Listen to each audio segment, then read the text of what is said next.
So in this video, we're going to do a quick review of the Krusteaz Buttermilk Pancake Mix. So this is a light and fluffy pancake mix. It's also capable of making waffles and biscuits. And with no artificial flavors, colors, or preservatives, it seems like a good product. So the number one thing I like about it is that you just need to add water. Because if you're like me, sometimes you're in the mood for pancakes and then you realize you got no milk and the party's over.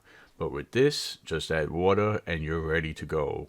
So we just mix it up. I kind of eyeballing the amount of water and the consistency. I'm making about 6 or 8 pancakes with this mix. I like them on the thin side, but this mix is very capable of getting light and fluffy pancakes.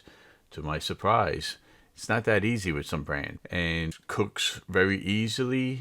The flavor, the consistency, it's spot on for a pancake home mix, and I really enjoy this. The packaging is convenient with the functional ziplock on the top.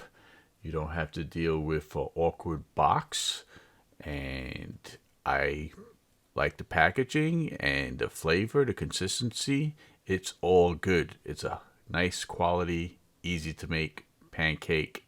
What I like the best, just add water.